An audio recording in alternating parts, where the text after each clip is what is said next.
பாருங்க, ஈரான் வந்து அணுகுண்டு வச்சிருக்கா இல்லையா அதெல்லாம் செகண்டரி. ஆனா இந்த மாதிரி இஸ்ரேலை எதிர்த்து நிற்பதற்கு அவங்க கிட்ட ராணுவ பலம் கிடையாது. அதுவும் அமெரிக்காவும் சேர்ந்துடுச்சு அப்படின்னு சொன்னா அவங்களால ஒன்றும் பண்ண முடியாது. அமெரிக்கா இல்லாமலேயே இஸ்ரேல் இந்த யுத்தத்தை ஒரு முடிவுக்கு கொண்டு வந்திருக்கும். ஆனா அது ஈரானுடைய முடிவாக இருந்தது.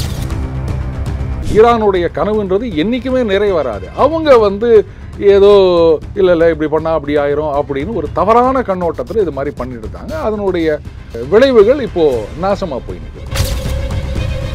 ஸோ ஈரானை பொறுத்த வரைக்கும் அவங்க வந்து அது கிடைக்க முடியாத ஒரு விஷயத்துக்காக இத்தனை வருஷமா சண்டை போட்டுட்டு இருக்காங்க. இனிமேலாவது ரைட், இது ஒரு நல்ல ஆப்பர்ச்சுனிட்டி அப்படின்னு சொல்லிட்டு ரைட்டுங்க, நீங்க வந்து ஐஏஇ இன்ஸ்பெக்ஷன் எல்லாம் வந்து பாருங்க, நாங்க இப்போதைக்கு ரைட் அணுகுண்டு தயாரிப்பதில்லை அப்படின்னு சொல்லிட்டு அந்த சாங்ஷன்ஸ் எல்லாம் தூக்கி போட்டுட்டு எக்கானமியை இம்ப்ரூவ் பண்ணி ஒரு 10 வருஷ காலகட்டத்தில் இப்போ வந்து இந்த அமைதி பேச்சுவார்த்தை நடந்தது அப்படின்னு சொன்னா பொருளாதார தடைகள் நீங்கினாலும் நீங்காவிட்டாலும் சரி ரைட்டு, உங்களுக்கு என்ன அத்தியாவசியம் வேணுமோ சொல்லுங்க, நாங்கள் அனுப்புகிறோம். இப்படித்தான் வந்து அந்த எக்கனாமிக் டெவலப்மெண்ட் அப்படின்றதுல தான் கான்சன்ட்ரேட் பண்ணணும். ஈரானும் இப்படித்தான் பண்ணணும். பாகிஸ்தான் இப்படி நியூக்ளியர் பாம்பு டெவலப் பண்ணாங்க, அமெரிக்காவுக்கு ஜல்ரா அடிச்சாங்க, அதானே காரியம் முக்கியம் நடந்துக்கிறாங்க, அவங்க அணுகுண்டு தயாரிச்சாங்க. அதுக்கு முன்னாடி வரைக்கும் 100-200 ட்ரோன்ஸு மிசைல்ஸு அப்படின்னு அனுப்பிச்சிட்டு இருந்தவங்க அந்த B2 பங்கர் பஸ்டர் பாம் போட்ட பிறகு அவங்களுடைய நம்பர் ஆஃப் மிசைல் அட்டாக்ஸ் அப்படின்றது டிராஸ்டிக்கலி ரெடியூஸ்டு. அதுக்கான காரணத்தை யாரும் கேட்க மாட்டாங்க, யாரும் சொல்லவும் மாட்டாங்க.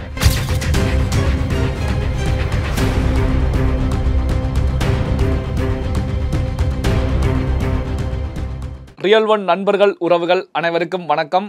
பல்வேறு முக்கியமான தகவல்கள், செய்திகளை நம்முடைய உறவுகளுடன் பகிர்ந்து கொள்ள இணைந்திருப்பவர் டெய்லி பஞ்ச் அருண் அவர்கள். வணக்கம் சார்.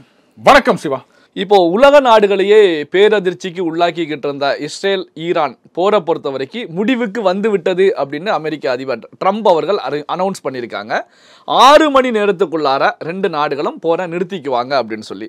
இப்போ பார்த்தீங்கன்னா அதே நேரத்தில் கடந்த காலங்கள் அப்படின்னா ஒரு சில மாதங்கள் முந்தைய நிலையில் எடுத்துக்கிட்டோம் அப்படின்னா இந்தியா பாகிஸ்தான் மீது தாக்குதல் நடத்தும் போதும் ட்ரம்ப் அவர்கள் இதே போன்ற ஒரு கருத்தை தெரிவித்தாங்க. ஆனால் வந்து அது ஒரு தவறான கருத்தாகவே இருந்தது. இந்தியா தாக்குதல் நடத்திக்கிட்டே இருந்தாங்க, இந்தியாவும் இதை முழுமையாக மறைச்சிருந்தாங்க.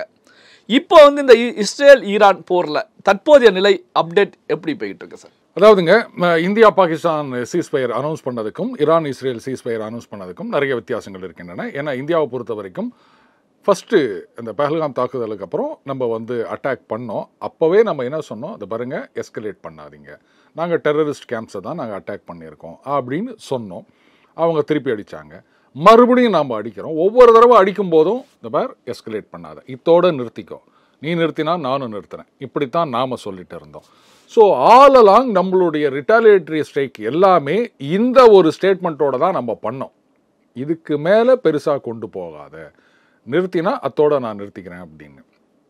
அந்த மாதிரி தான் அந்த கிரானா ஹில்ஸ் அடி வாங்கின உடனே இது அவங்க நாட்டில் அவங்களே பிரதமர் அவங்களாம் சொன்னது. 2:30 மணிக்கு வந்து மிலிட்ரி சீஃப் ஃபோன் பண்ணுறாரு பிரைம் மினிஸ்டருக்கு, வெடிகார்த்தால 2:30 மணிக்கு இந்த மாதிரி அஷ்டாங்க அது பண்ணுங்கன்னொடனே அவர் உடனே ட்ரம்ப்புக்கு கால் பண்ணுறார். ஜேடி வான்ஸ் வராரு. அவங்க வந்து ரைட் நீங்கள் வந்து நாங்கள் சீஸ்ஃபயருக்கு ஒத்துக்கிறோன்னு சொல்லுங்க அப்படின்னோடனே அதுக்கப்புறமா டிஜிஎம்ஓ இங்கே பேசுகிறாங்க.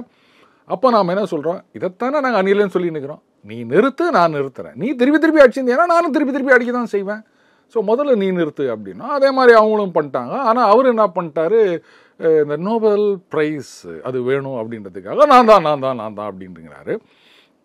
அடுத்தது எந்த ஒரு உலகத் தலைவரும் இது வரைக்கும் வந்து நான் தான் நிறுத்தினேன் அப்படின்னு யாரும் இந்த மாதிரி டமாரம் அடிச்சுக்கிறதே கிடையாது. அவர் அது மாதிரி தான் பண்ணிட்டு இருக்காரு.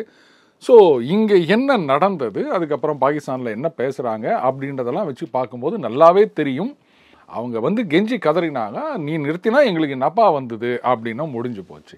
ஆனால் இங்கே ஈரான் இஸ்ரேல் விஷயத்தில் அப்படியே ஆப்போசிட். ஈரானில் என்ன சொன்னாங்க, நாங்கள் அதெல்லாம் நிறுத்த மாட்டோம்.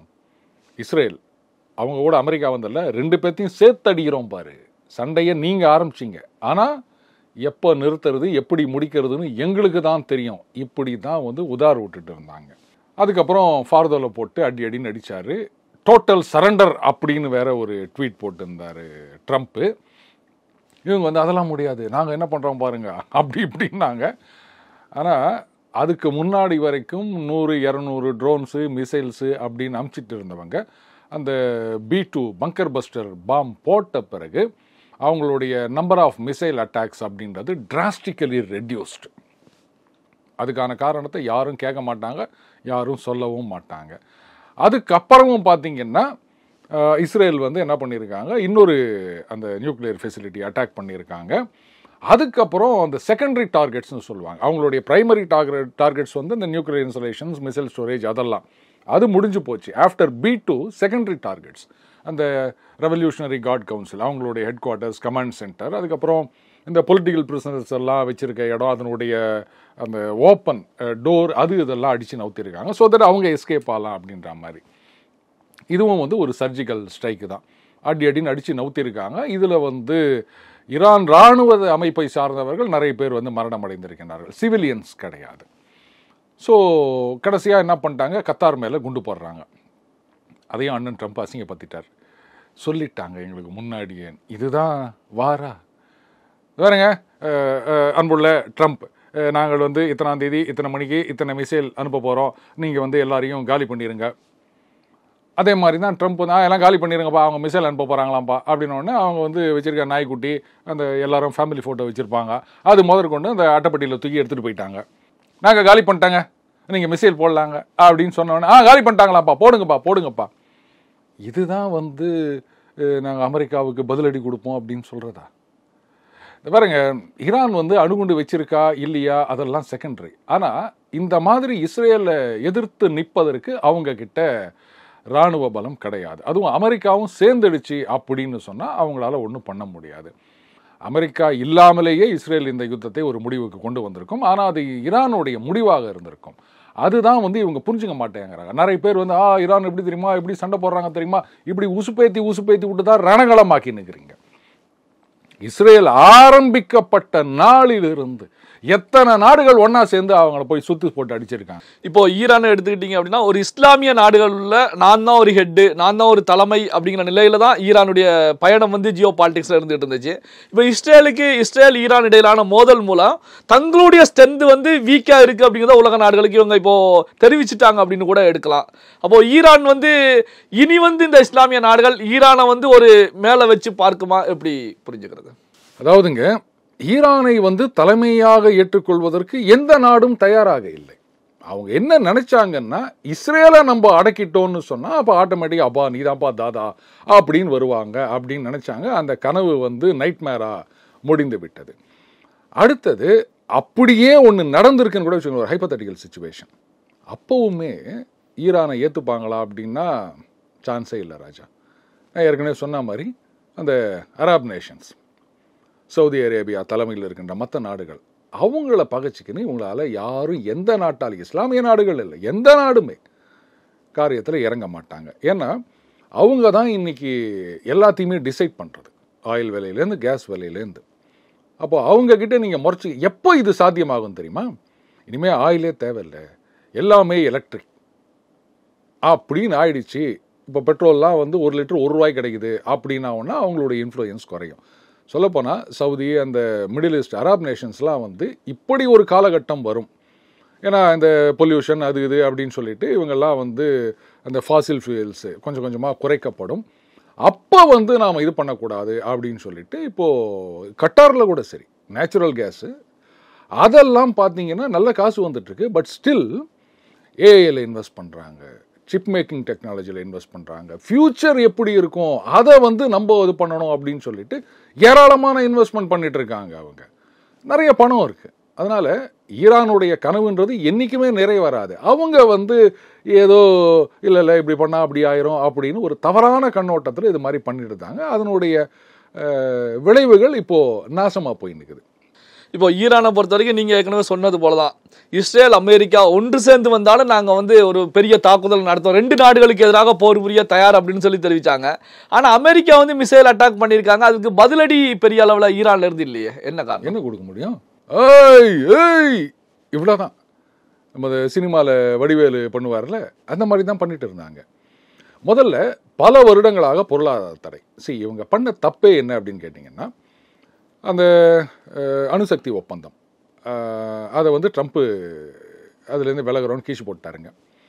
இவங்க என்ன பண்ணியிருந்துருக்கணும், சரி அணுகுண்டு தானே, ரைட், அதை விட்டுருங்க, முதல்ல எக்கானமியை இம்ப்ரூவ் பண்ணுவோம், நம்ம அந்த பொருளாதார தடைகளை நீக்கணும். ஸோ உலகம் முழுக்க நம்ம ஆயில் விற்கணும். ஸோ அது காசு வரட்டும். அதுக்கப்புறம் நாட்டை முன்னேற்றணும். சைமல்டேனியஸாக டிஃபென்ஸை நம்ம இம்ப்ரூவ் பண்ணுவோம். அந்த ட்ரோன் டெக்னாலஜியில் நல்லா டெவலப் ஆகியிருக்காங்க அவங்க. ஸோ அந்த மாதிரி அதே மாதிரி மிசைல் இதை வந்து நம்ம ப்ரொடக்ஷன் முதல்ல நம்ம இந்த defensive capacity or offensive capacity எதுவாக இருந்தாலும் இதை நம்ம பலப்படுத்துவோம். அதுக்கப்புறமா நல்ல ஸ்ட்ரென்த் வந்த பிறகு நாம் அதுக்கப்புறம் அணுகுண்டு அப்படின்றத இன்னி வரைக்கும் இஸ்ரேல் அணுகுண்டு யூஸ் பண்ணல. ஆனாலும் அவங்க ஜெயிச்சாங்கல்ல. அமெரிக்கா இதில் பேர் சொல்லுவாங்க பார்த்தீங்களா அவங்க வந்து எந்த வார்லையும் ஜெயிச்சது கிடையாது அப்படின்னு. அமெரிக்கா மட்டும் இல்லை, எந்த நாடுகளுமே வந்து பார்த்தீங்கன்னா அந்த மாதிரியான ஒரு கம்ப்ளீட் டாமினன்ஸ்ன்றது பல வருடங்களாகவே நடக்காத விஷயம். அதுக்கு பல காரணங்கள் இருக்கின்றன. ஒன்று வந்து முன்ன மாதிரி காலனி, இப்போது ஈராக்கில் சண்டை போட்டாங்க ஓடி போயிட்டாங்க அப்படின்றாங்க. பட் ஈராக்கை அவங்க கண்ட்ரோலில் கொண்டு வரணும் அப்படின்றது அமெரிக்காவுடைய நோக்கம் கிடையாது. அவங்களுக்கு ஆதரவான ஒரு பொம்மை அரசாங்கம் அங்கே இருக்கணும். அதே மாதிரி தான் ஆப்கானிஸ்தான்லேருந்து ஓடி போனாங்க அப்படின்னு சொன்னால் அவங்கள பொறுத்த வரைக்கும் ஒரு பொம்மை அரசாங்கம் வேணும்னு நினச்சாங்க. அதனால் வச்சாங்க. பட் அவங்களால சஸ்டெயின் பண்ண முடியல. ஒரு அளவுக்கு மேலே அவங்க என்ன பண்ணிட்டாங்க, தி லாஸ்ட் இன்ட்ரெஸ்ட். நீங்கள் நம்ம ஆட்சின்னு போவாங்க. முக்கியமாக ஆப்கானிஸ்தானில் ஆயில் இல்லை, இருந்திருந்தால் அவங்க கண்டினியூ பண்ணியிருந்திருப்பாங்க. ஸோ அதனால் நீங்கள் என்னையோ சண்டை போட்டுங்க எனக்கு நடா வந்தது அப்படின்னு சொல்லிட்டு அவங்க ஓடி போயிட்டாங்க. ஸோ ஈரானை பொறுத்த வரைக்கும் அவங்க வந்து அது கிடைக்க முடியாத ஒரு விஷயத்துக்காக இத்தனை வருஷமாக சண்டை போட்டுட்ருக்காங்க.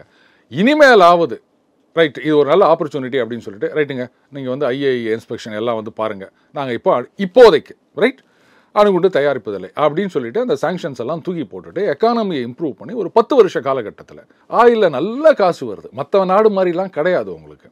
அப்போ இதை இம்ப்ரூவ் பண்ணிவிட்டு சைமல்டேனியஸாக அவங்களுடைய அந்த மிசைல் டெக்னாலஜி ட்ரோன் டெக்னாலஜி இதையும் நீங்கள் அடுத்த ஸ்டேஜுக்கு கொண்டு போங்க. மினி சப்மரீன்லாம் வச்சுருக்காங்க ஈரானில். அதை நீங்கள் பெருசாக்கின பிறகு ஒரு ஸ்டேஜ் வந்த பிறகு அப்போ நீங்கள் வந்து அணுகுண்டு அப்படின்னு ஆரம்பிச்சிங்கன்னா அப்போ யோசிப்பாங்க. அதை விட்டுட்டு அதெல்லாம் முடியாது, எனக்கு வந்து வீரியம் தான் முக்கியம், காரியம் முக்கியம் இல்லை அப்படின்னு நினச்சா இப்படித்தான் ஆகும். அது வேற ஒன்றும் பண்ண முடியாது. இப்போ இந்த இஸ்ரேல் ஈரான் போர், அமெரிக்கா வந்து இப்போ போர் நிறுத்தத்தை அனௌன்ஸ் பண்ணிருக்கிற ட்ரம்ப் அவர்கள் அனௌன்ஸ் பண்ணியிருக்காங்க. இந்தியாவுடைய பார்வை மூவ் வந்து இந்த ஜியோ பாலிடிக்ஸில் எப்படி சார் இருக்கு? சரி, நாம வந்து ஆரம்பத்திலே தான் சொல்லியிருக்கோம், வன்முறை தீர்வாகாது, போர் வந்து எதற்கும் தீர்வு கிடையாது, போரை நிறுத்த வேண்டும், பேச்சுவார்த்தையை நடத்த, இப்படி தான் நம்ம சொல்லிட்டு இருக்கோம். இதில் வந்து நம்ம ஓப்பனாக சைடு எடுக்க முடியாதுங்க. சொல்லப்போனால் இஸ்ரேல் வந்து அந்த பாகிஸ்தான் ஆப்ரேஷன் சிந்தூரில் வந்து நமக்கு வெளிப்படையாக ஆதரவு தெரிவித்தார்கள். பாகிஸ்தான் இது மாதிரி பண்ணியிருக்கு அப்படின்னு சொன்னாங்க. நாம் அந்த மாதிரி சொல்ல முடியாது. அதற்கு சில சங்கடங்கள் இருக்கின்றன. இது உலக நாடுகளுக்கும் தெரியும். இஸ்ரேல் வந்து என்ன நீங்கள் எங்களுக்கு வெளிப்படையாக சப்போர்ட் பண்ணல அப்படிலாம் கேட்கவே மாட்டாங்க. சப்போர்ட் அப்படின்றது இந்த ஸ்டேட்மெண்ட்டில் மட்டும் கிடையாது சிவா. பல விதங்களில் அந்த உதவி அப்படின்றது இருக்கும். அது தானாக நடக்கும். அதனால் வெளியில் நம்ம இப்படி தான் சொல்லணும். இப்போ நம்மளை கூட தான் கேட்டாங்க, ஆப்ரேஷன் சிந்தூரில் ரஷ்யா கூட உங்களை சப்போர்ட் பண்ணல பார்த்தீங்களா அப்படின்னு முட்டாள்தனமாக கேட்டாங்க. நம்ம ரஷ்யா உக்ரைன் வாரில் என்ன சொன்னோம், நாங்கள் ரஷ்யாவை ஆதரிக்கிறோம் அப்படின்னு இந்தியாவில் ஏதாவது ஸ்டேட்மெண்ட் கொடுத்தோமா? போர் தீர்வாகாது, நீங்கள் வந்து அமைதிக்கு வாங்க, பேச்சுவார்த்தைக்கு வாங்க, இதைத்தானே நம்ம சொன்னோம். அதே மாதிரி தான் ரஷ்யாவும் சொன்னாங்க, போர் தீர்வாகாது அப்படின்னாங்க. இதுதான் இன்டர்நேஷனல் டிப்ளமசி அப்படின்றது. மற்றபடி நமக்கு என்ன பண்ணணுமோ, இன்ஃபேக்ட் அந்த பீரியடில் தான் அதுக்கப்புறம் என்ன பண்ணாங்க, சுகோய் 57 தரோம், S-500 தரோம், வாங்க ஜாயின்ட் ப்ரொடக்ஷன் போட்டுக்கலாம், சுகோய் 57ஓட அந்த சோர்ஸ் கோடெல்லாம் தரோம், நீங்களே தயாரிங்க அப்படின்னு சொன்னாங்க. இதுதான் சப்போர்ட்டு. அந்த மாதிரி தான் நம்மளுடையது. நம்ம வந்து ஈரான்லேருந்து ஆயில் வாங்கிட்டு இருந்தோம். அதுக்கப்புறம் 2019 அப்புறம் நம்ம வாங்கிறது கிடையாது, நிறுத்திட்டோம். இப்போ நம்ம மற்ற அளவில் ரஷ்யா அமெரிக்கா கிட்டேருந்து வாங்குறோம். இப்படி தான் நம்ம டைவர்சிஃபை பண்ணிட்டோம் அந்த சாங்ஷன்ஸ் அப்படின்றதுனால. பட் நாம் வந்து அங்கே நிறைய எக்ஸ்போர்ட் பண்ணிட்டுருக்கோம். நம்மகிட்ட ரைஸ் போகுது, இன்னும் பல விஷயங்கள் போகுது. இப்போ வந்து இந்த அமைதி பேச்சுவார்த்தை நடந்தது அப்படின்னு சொன்னால் பொருளாதார தடைகள் நீங்கினாலும் நீங்காவிட்டாலும் சரி ரைட்டு, உங்களுக்கு என்ன அத்தியாவசியம் வேணுமோ சொல்லுங்கள், நாங்கள் அனுப்புகிறோம். இப்படித்தான் வந்து அந்த எக்கனாமிக் டெவலப்மெண்ட் அப்படின்றதுல தான் கான்சன்ட்ரேட் பண்ணணும். ஈரானும் இப்படித்தான் பண்ணணும். பாகிஸ்தான் இப்படி நியூக்ளியர் பாம்பு டெவலப் பண்ணாங்க, அமெரிக்காவுக்கு ஜல்ரா அடிச்சாங்க, அதானே காரியம் முக்கியம் நடந்துக்கிறாங்க. அவங்க அணுகுண்டு தயாரித்தாங்க. அதை விட்டுட்டு நீங்கள் வந்து இப்படி பண்ணிங்கன்னா அப்புறம் என்ன பண்ண முடியுங்க? அணுகுண்டு வந்துருச்சுன்னு சொன்னால், ஆனால் அணுகுண்டு வச்சுருந்தா மட்டும் உங்களை யாரும் அடிக்க முடியாது அப்படின்னு நினைக்காதீங்க. அதையும் பொய்யாக்கி விட்டோம். பாகிஸ்தானை போட்டு பொழந்துட்டோம். இன்றைக்கி தேதியில் சூசகமாக சொல்கிறேன், பாகிஸ்தான்றது பல்பிடுங்கப்பட்ட நாடு. அதனால் அணுகுண்டு வச்சுட்டா நம்மளை யாரும் அடிக்க மாட்டோன்ற கனவு காணாதீங்க, அடிப்போம். பல்வேறு முக்கியமான தகவல்கள் செய்திகளை நம்முடைய உறவுகளுடன் பகிர்ந்து கொண்டதற்கு நன்றி சார். நன்றி சிவா.